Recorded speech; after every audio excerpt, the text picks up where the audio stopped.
यशोदा ने जुड़वा बच्चों को जन्म दिया था। एक कन्या थी, एक बालक था। यशोदा माँ के दो पुत्र हुए, दो बच्चे हुए, एक बेटी और वसुदेव जी आए देवकी के पुत्र लेकर, तो कन्या को लेकर गए। पर यशोदा का जो बेटा है और जो वसुदेव जी के बेटा है, तो देवकी का बेटा और यशोदा माँ के दोनों बेटे मिलकर एक हो गए। दोनों मिलकर, तो जो कन्या बची उसे तो वसुदेव जी लेकर चले गए। फिर क्या हुआ? फिर 10.5 साल तक वो एक ही रहे। 10.5 साल तक वो एक ही रहे। पर जब भगवान वृंदावन से मथुरा गए, तो जो देवकी के पुत्र थे वो तो मथुरा चले गए, पर जो यशोदा पुत्र थे वो वृंदावन छोड़कर कहीं नहीं गए, कभी नहीं गए, वो कभी नहीं गए। इसलिए वृंदावन का कन्हैया बाल रूप में पूजा होती है। इसलिए वृंदावन के किसी मंदिर में आपने घंटा नहीं देखा होगा। किसी मंदिर में घंटा देखा? टन टन टन टन, नहीं कहीं देखा आपने? यहां बाल रूप की पूजा होती है, छोटे से कन्हैया। तो घंटे बजा के बच्चे को डिस्टर्ब नहीं करें, इसलिए कहीं मंदिर में यहां घंटा नहीं। यहां जितनी भी पूजा है बाल रूप की पूजा है।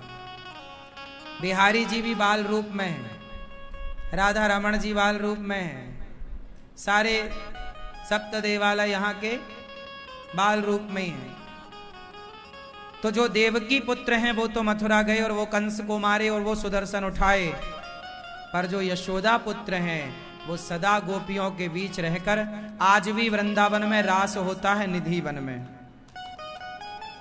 कहां पे? आज भी राधा रानी का श्रृंगार वहां रखा जाता है, सुबह फैला मिलता है। ये बड़े बड़े न्यूज वाले भी आकर देख चुके हैं, ताला अपना लगा के सब क्लियर है। आज भी वहां सब रात को बंदर सब अपने से चले जाते हैं। रात को कोई रुकता नहीं है निधिवन जी में। सेवा कुंज निधिवन, आज भी यहाँ ये लीलाएं चलती हैं। तो द्वारिकाधीश तो चले गए द्वारिका, देवकी के पुत्र, पर जो यशोदा नंदन है, फिर आप कहोगे कि फिर ये गोपियों का रोना ये एक लीला थी, समाज को ये बताने के लिए कि भगवान को कैसे पाया जाए। तो भगवान के लिए तड़पना पड़ता है। जब आप गोपियों की तरह बनोगे तब आप भगवान की उस लीला में सम्मिलित हो जाओगे, भगवान को पाने के अधिकारी बनोगे। तो ईश्वर को प्राप्त करने के लिए एक मैसेज देना था कि ईश्वर को कैसी भक्ति करके पाए, तो गोपियों की तरह भक्ति करके पाए, अलग नहीं थे। तो ये एक बहुत बड़ा रहस्य है। मैंने आपको कहा कि देव यशोदा माँ के एक पुत्र भी हुआ था, जो दोनों मिलकर एक, मतलब एक समय भगवान दो रूपों में थे। एक समय भगवान दो रूपों में थे, एक द्वारिका वाले कृष्ण के रूप में और एक वृंदावन वाले बिहारी जी के रूप में। ऐसा है। इसलिए वृंदावन से कन्हैया कहीं गए नहीं, ऐसा वृंदावन की मान्यता है। यहां से कभी कभी प्रभु गए नहीं, लीला के लिए गए। और जो सुदर्शन उठाए वो देवकी पुत्र हैं। यशोदा नंदन तो केवल ब्रजमंडल में सदा अपने भक्तों के बीच में रास लीला में रहते हैं। रास मतलब भक्तों का मिलन। आप अच्छी भक्ति कर लोगे तो भगवान अपनी उस रास लीला में आपको भी स्थान दे देंगे। और रास रचाएंगे मतलब मिलन होगा। कौन सा मिलन? जीवात्मा और परमात्मा का। रास का मतलब क्या है? मिलन। जैसे आपका और हमारा मिलन हो रहा है इस भागवत जी के माध्यम से, उसी तरह भक्त और भगवान का साक्षात्कार होना, ईश्वर का साक्षात्कार होना ही रास है। अब रास मतलब आप लोग सुनते होंगे, तुम करो तो रास लीला, हम करें तो कैरेक्टर ढीला। रास लीला का अर्थ ना चरित्र से नहीं है। कुछ लोग तो भगवान के चरित्र पर भी उंगलियां उठाते हैं कि कृष्ण का चरित्र कैसा है। अरे वो भगवान है। अच्छा ये बताओ, छोटा सा मैं प्रश्न पूछूंगा, उत्तर दे देना। ये बताओ कि यदि कोई बूढ़ी माता कहती है कि बेटा अनिरुद्धाचार्य मैं तुझे गले से लगाना चाहती हूं, तो बताओ उस मां का मन है कि वो मुझे गले लगाए, तो मुझे उस मां के गले लगना चाहिए कि नहीं? बोलो। तो जब मैं गले लगूंगा उस मां के, तो क्या मेरे गले मिलने में कोई पाप है? उसी तरह मीराबाई ने कहा कि प्रभु आप हमारे पति बनो। मीराबाई ने कहा कृष्ण को कि आप, मीरा ने किस रूप से भजा? पति। गोपियों ने किस रूप से भजा? तो जब भक्त कह रहा है कि आप हमारे पति बनो, तो भगवान को पति के रूप में मिलना चाहिए कि नहीं? यदि नहीं मिले तो फिर भक्त की इच्छा अधूरी हो गई। और भगवान कहते हैं कि भक्त के अंदर जो कामना है मैं उस भक्त की कामना पूरी करता हूं, चाहे वो कोई भी कामना। ध्रुव जी को राजा बनने की कामना थी, राजा बनाया। विभीषण को राजा बनने की कामना थी, राजा बनाया। सुग्रीव को राजा बनने की कामना थी, राजा बनाया। हनुमान जी को चरणों की सेवा की कामना थी, द्वार की कामना थी, तो तुम रखवारे द्वार पे बैठे हनुमान जी, राम द्वारे तुम रखवारे। शबरी की कामना कि राम मेरा दर्शन दे मुझे और मेरा संस्कार करें, शबरी मां पर कृपा हुई। जटायु की इच्छा कि राम के हाथों से मेरी चिता पे आग लगाई जाए, जटायु की इच्छा कि राम के हाथों मेरी चिता पे, बोलो, आई आग लगाई जाए। तो जटायु का अंतिम संस्कार राम जी ने किया। तो राम भगवान का धर्म है कि आप यदि उन्हें जो भाव से भज रहे हैं वो भाव से भगवान आपको मिले। तो जब भगवान को कोई पति के भाव से भजता है तो पति के भाव में मिलते हैं, इसमें बुराई। अब लोग कहते हैं कि कृष्ण की इतनी सारी पत्नियां क्यों, 16,108 विवाह क्यों? अरे भाई, सतयुग जब राम आए तो राम से विवाह करना चाहते थे बहुत लोग।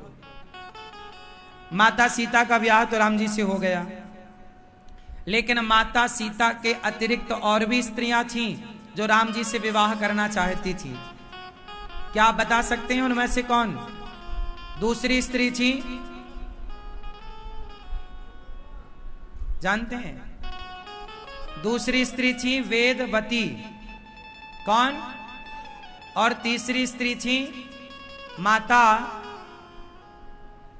वो आप पूजा करते हैं ना माता रानी की, सबसे ऊपर वैष्णवी मैया। वैष्णवी मैया भी राम जी से विवाह करना चाहती हैं, पता है आपको? जो वैष्णव मैया हैं, वैष्णवी मैया, वैष्णव देवी, वैष्णवी मैया भी चाहती हैं कि मैं राम से विवाह करूं। और कहा, राम जी से प्रस्ताव रखा कि आप हमसे विवाह करो। ये उस समय की बात है जब राम जी वनवास में थे, तो जंगल में मिल गई। तो राम जी बोले कि जब मैं रावण को मार कर आऊंगा, यदि आपने मुझे पहचान लिया तो मैं आपसे विवाह कर लूंगा। तो राम जी रूप बदल कर आए, वैष्णवी मैया पहचान ना पाई, चाहती थी। तब राम जी से बोला कि आप मेरे से विवाह नहीं करोगे। तब भगवान बोले कि मैं कलयुग में अवतार लूंगा, कल की बनकर, तब मैं आपसे विवाह करूंगा, तब तक आप इंतजार करो। तो वैष्णवी मैया तब से राम के इंतजार में है। कलयुग के अंत में कल की भगवान से मां वैष्णव का विवाह होगा। तो राम जी तो एक है ना, पर विवाह तो करना बहुत लोग चाहते हैं। तो सारे विवाह तो त्रेता में नहीं हो सकते थे ना, बोलो।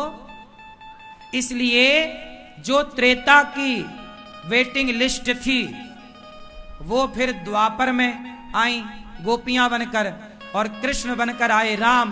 तो एक साथ भगवान ने विवाह किया सबसे कि एक जन्म में ही सबका विवाह करके सबकी इच्छाएं पूरी हो जाएंगी। सबकी इच्छा है कि हम इनके पति, हम इनके पत्नी बने। तो भगवान सबकी कामना पूरी करते हैं। नहीं मैया, नहीं समझ में आया? आपकी भी इच्छा है कि हम भगवान की पत्नी बन जाएं, तो आपको भी कभी भगवान मौका दे देंगे। बस प्रेम सच्चा हो, भक्ति हो। आपको पुत्र भाव है तो कभी आपको भी भगवान यशोदा बना देंगे। ये तो नित्य लीला है।